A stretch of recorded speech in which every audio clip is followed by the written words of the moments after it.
Knowledge Management Maturity Model. Peter Drucker menulis, "What gets measured gets managed." Apa yang bisa diukur bisa kita kelola.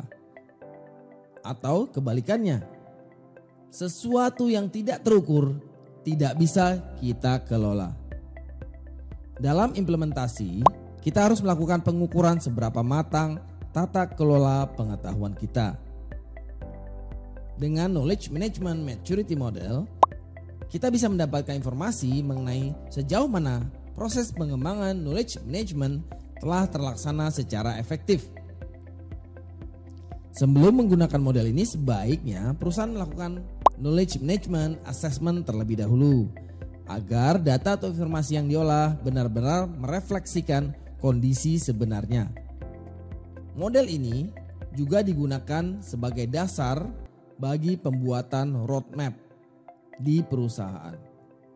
Jim Lee di 2014 di artikelnya yang berjudul What is KM Maturity and Why Does It Matter menyebutkan 5 keuntungan paling besar yang didapat dari pengukuran atau assessment knowledge management maturity, yaitu yang pertama adalah pemahaman. Kita mendapatkan pemahaman mengenai masalah yang ada. Lalu konsensus. Kita mendapatkan konsensus pada tujuan akhir knowledge sharing. Lalu big impact activity list.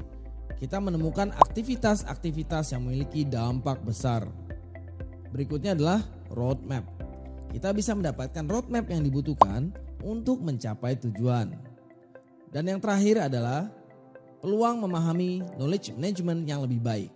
Kita memberikan peluang kepada pemimpin perusahaan dan stakeholder untuk dapat memahami nilai knowledge management yang lebih baik. Ada beberapa contoh KM Maturity Model yang dibahas, yaitu KM Maturity Model dari Siemens, AG, Infosys Technology, dan model APQC. Yang pertama adalah dari Siemens. Model ini berasal dari Carsten Ems dan Manfred Lengen dengan artikelnya Holistic Development of Knowledge Management with KMMM. Model ini dibangun dan diterapkan oleh Siemens AG Competence Center for Knowledge Management. Model ini membantu menganalisis semua key area yang relevan dalam KM, seperti lingkungan perusahaan, budaya, strategi, dan sebagainya, untuk dapat mendefinisikan posisi saat ini dan ke arah mana perusahaan menuju. Yang pertama adalah initial. Knowledge management masih dipandang sebagai proses sekali jadi dan belum pada aktivitas formal di perusahaan. Proses implementasi belum terkontrol. Suksesnya aktivitas yang berhubungan dengan KM terjadi karena keberuntungan semata, bukan hasil dari goal setting dan planning. Berikutnya adalah tahap repeated. Organisasi atau perusahaan telah mengetahui arti penting kegiatan KM dalam bisnis. Aktivitas KM sudah diimplementasi dan diuji, walau pada umumnya masih dianggap sekedar tugas dan hanya karena kebaikan hati para karyawan yang memiliki minat terhadap KM atau knowledge management. Berikutnya adalah define. Peran karyawan dalam KM sudah dibuat, diatur dan diisi.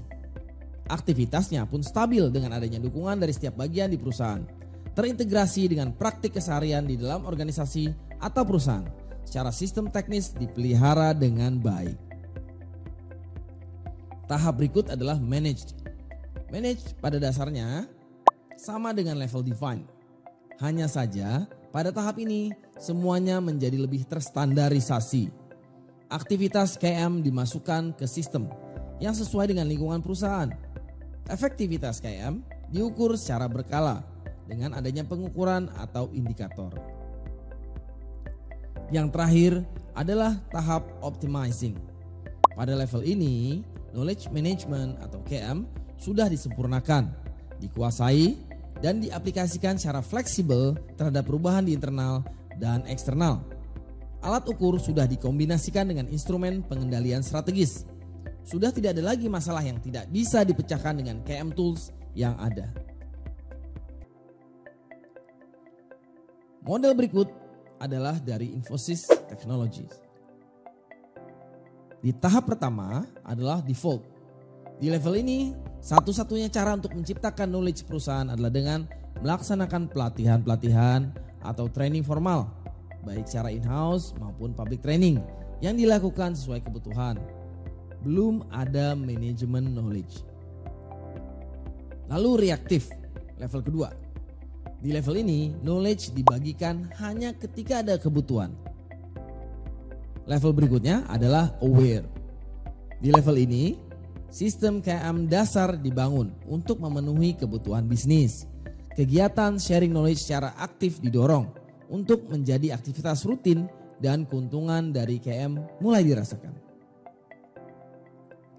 Level berikut adalah convinced.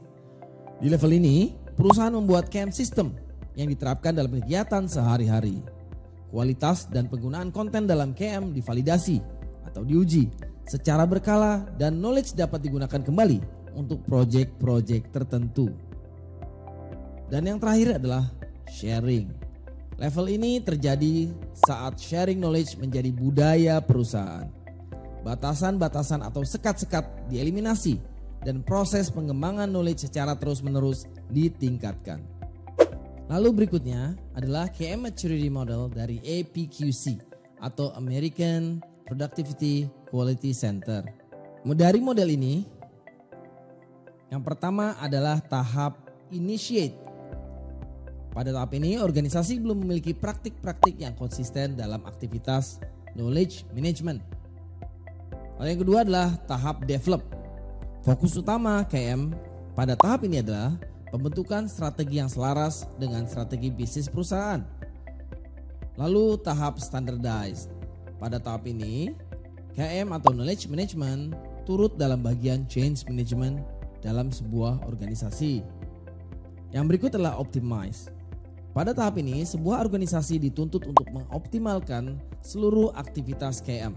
Selain itu, KM juga harus adaptif terhadap tuntutan perubahan bisnis. Dan yang terakhir adalah innovate.